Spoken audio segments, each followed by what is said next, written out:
Hey, it's Brock here with Rock Hill Farms, and I just finished milling a log on my Woodland Mills sawmill.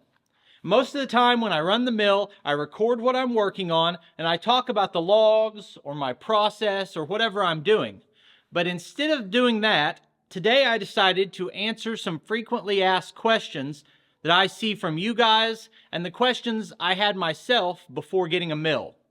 And that comes down to, now, does a mill like this make sense for someone like me? Is it going to pay for itself? Will I enjoy using it? What size or style of mill should I get? And I personally went around and ran a lot of different types and brands of sawmill and did my research before ending up with this mill.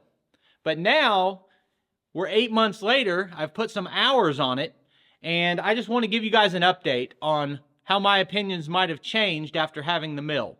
Before I get into the pros and the cons of the sawmills, I want to give you just a quick backstory of how I got here and why I chose the mill I did. When I was a kid, my grandparents ran an old round blade sawmill, and they earned a lot of their living by doing custom woodworking.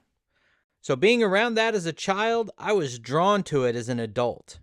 But the first time I ever cut my own boards was actually with this chainsaw mill on a piece of hedge. Some people call it hedge, some call it Osage orange or Bodark. I actually tried out several different chainsaw milling configurations, and while I enjoyed the process, I honestly never found a way to do it that I felt was efficient. They can have their place in certain applications, but for me, it just wasn't worth the time. As we go through this video, if you see anything that looks interesting to you, I've got a playlist that is just about milling lumber that has 126 videos in it. And I was trying to be methodical and go through a process to determine the right sawmill for me. So after I was done with my chainsaw milling phase, I started testing different brands and styles of bandsaw mills. That was a process that took me across several states and introduced me to a lot of really interesting people.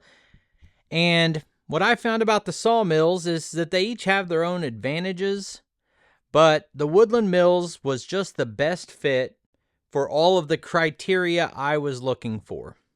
I mostly focused on sawmills that were affordable for the average person, but I did go run a couple of fully hydraulic, automated type sawmills, and even a swing blade sawmill. But the truth is, for the average person, those just are out of our price range, unless you're planning on starting a full-time sawmill operation.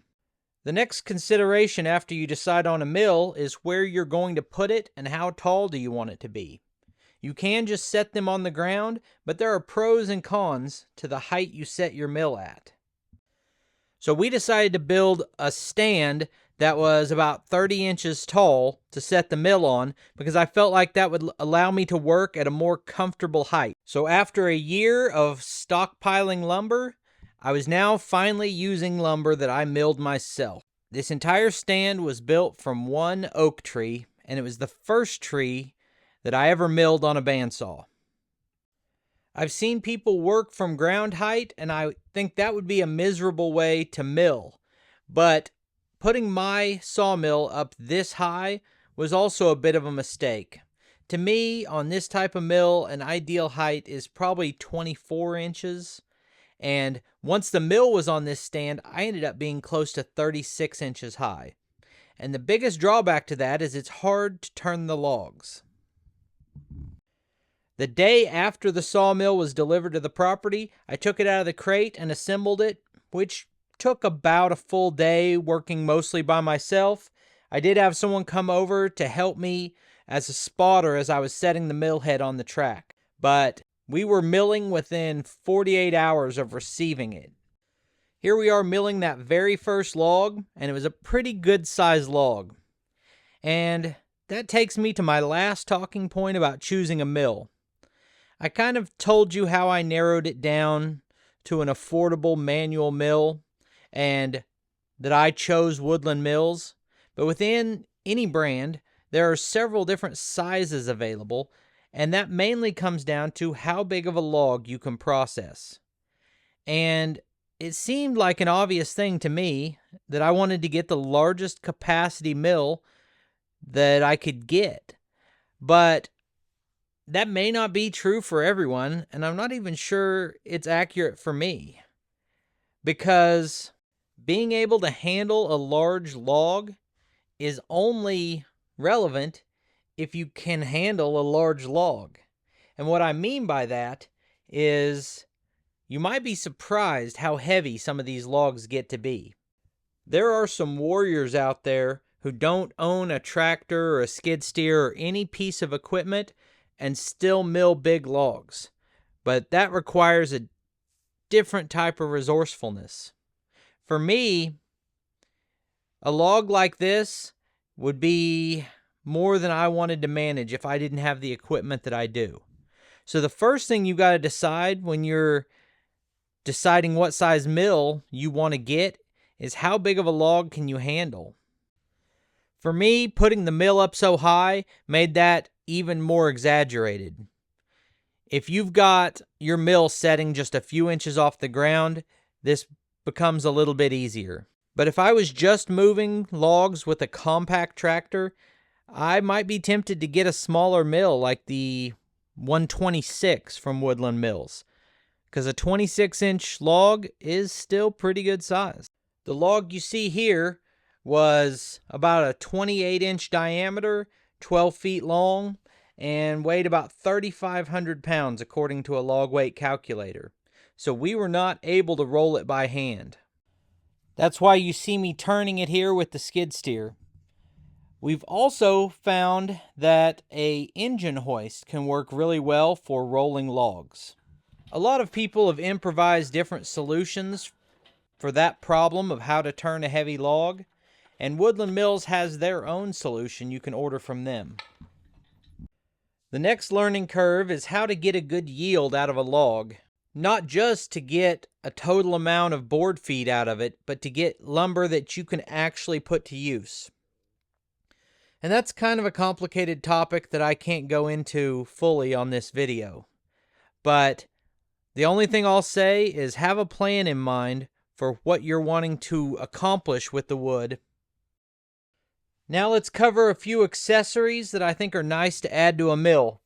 I want an electric power head that raises and lowers the mill, but I don't have one yet. Here you see me experimenting with running it up and down off of a drill. That worked, but I really didn't like a couple things about it, so I think you're better off with a dedicated power unit, like the one that Woodland Mills sells. Another add-on that I would definitely get is a jack, or they call it a tow board. Basically what this does is levels your log or levels the pith on your log. I built my own and it works, but it's not as good. The next consideration is, what are you going to do with all the sawdust? If you're milling out in an open field or something, you might just let it pile up for a long time and eventually scoop it up with the tractor or whatever the case may be. I'm inside a partially enclosed building and I did not want all this sawdust behind the mill.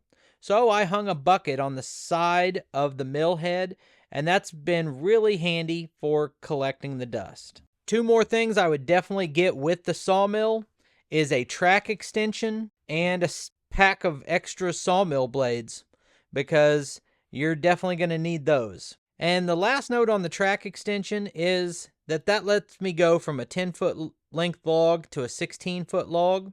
And that's the same as deciding what size mill to get. It's only relevant if you're going to handle big logs. So now you've got a sawmill and you've cut some lumber, but depending on what your plans are, you may not be able to use any of that lumber yet.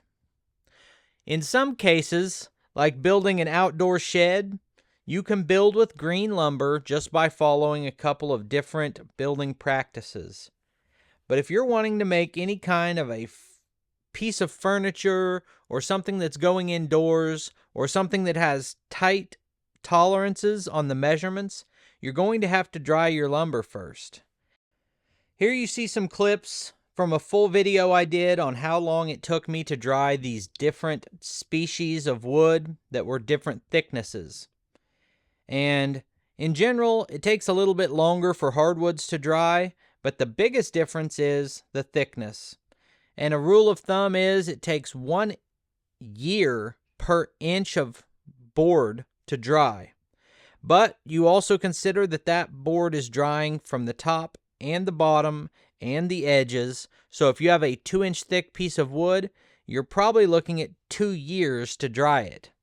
But the cherry I'm leaning on right now was 1 inch thick, and it was completely dry within just a few months. In terms of how dry you need it to be, you're looking for between 5 and 12%.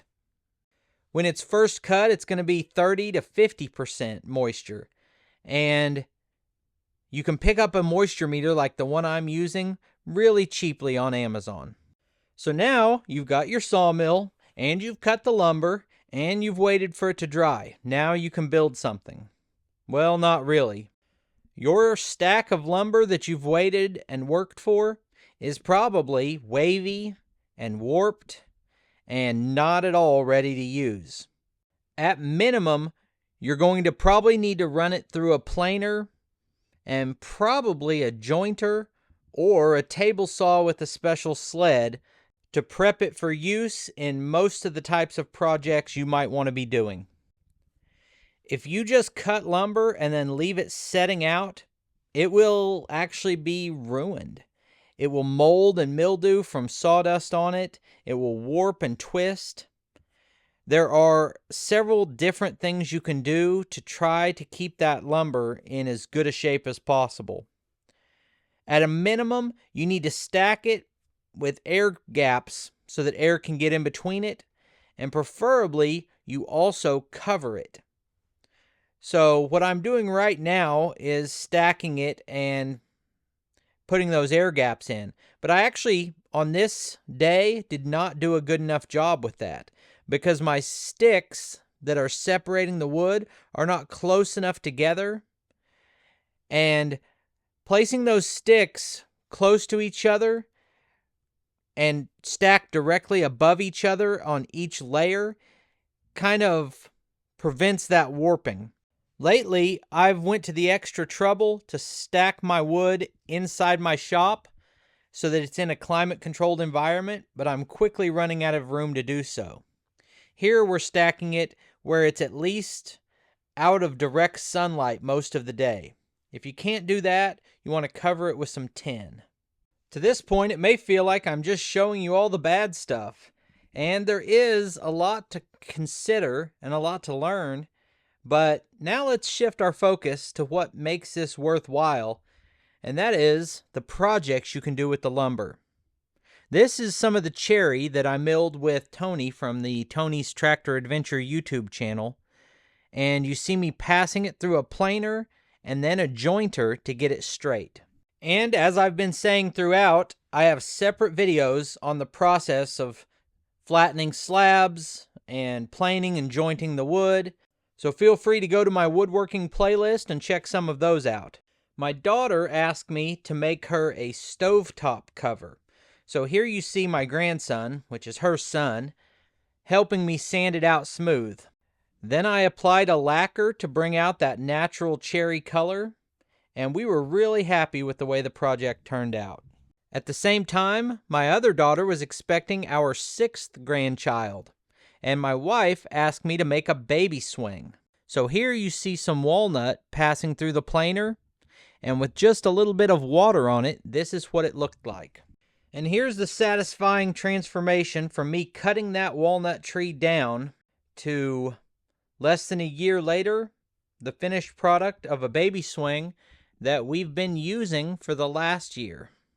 So to me, the deciding factor on whether or not all of this is worth it is how much satisfaction would you get from that process. As you see me running some more oak through the planer, I want to talk about the idea of buying a sawmill like this to sell the lumber. And I want to start off by saying I've actually talked to people who have a manual mill and are making a decent amount of money from it. but I want to say that it's not quick, easy, or convenient, because we've already talked about the process you have to go through to get lumber that's ready to be used, and then you have to go through a separate process of finding the customer who's looking for that species of wood in those exact dimensions. So I consider any of the lumber that I sell to be a nice little bonus, but I do this because I enjoy doing it and because I have not bought wood for anything in quite some time. Anytime I want to build something, I just go out to my lumber stack and grab some boards.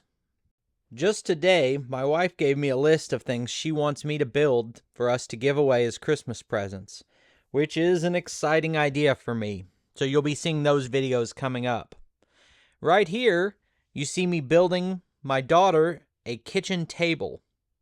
And I'm no great woodworker, and I'm just learning as I go, but I think this turned out really well.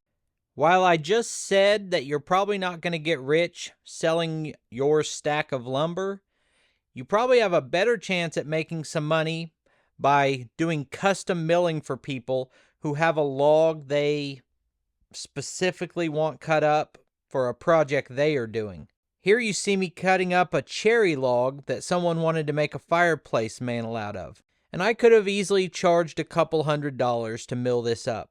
How it turned out, the inside of the log wasn't any good, and I kept it, and I'm going to turn this beautiful cherry that's full of holes into an awesome river table, or maybe several epoxy projects. The last way that a mill can pay for itself is the main thing that I'm doing, which is my plan to use a lot of these logs to cut structural dimensional lumber, 2x4s, 2x6s, 2x12s, 6x6s, and build a deck and a sawmill shed and anything I want to build out of it, and save all the cost of buying that lumber. At this point, I've tried to approach the sawmill from a financial standpoint, but the number one takeaway for me is that the biggest reason to get a sawmill is because you enjoy being outside and felling trees and handling logs and making things with the lumber. If you don't enjoy it, there are probably more profitable ways to spend your time. But if you love doing it anyway, it's kind of nice to save all that money on lumber. Here you see my friend Paul Case sharpening my sawmill blades for me. I have not yet ordered a blade sharpener, but I'm pretty sure that I'm going to. Sawmill blades are cheaper than a lot of people think, at about $25 a piece. But that still adds up pretty quickly if you're doing a lot of milling. And I think sharpening your own blades is definitely worth it, unless you happen to live near someone who will sharpen them at an affordable rate. As it is, milling lumber is my new favorite hobby. I just love the process of it. And I didn't know that that would be the case. Now, as far as why I got a Woodland Mills sawmill, I've kind of danced around the subject, but didn't hit on it very specifically. If you want a sawmill that is affordable, but has a wide cutting capacity, I think Woodland Mills is your best bet. This mill has a base price of $5,000 and can handle a 30-inch diameter log. And in that price, you also get an electric start. They've set their mills up so that you can order the base mill and then add all the accessories on at a later date, including an unlimited number of track extensions or the milling trailer, which I've added to mine. Woodland Mills has an impeccable reputation for customer service, and I've tested that myself by calling them up to ask questions and not telling them that I make videos. And I was able to immediately get someone on the phone who actually knew about sawmills and could answer my questions.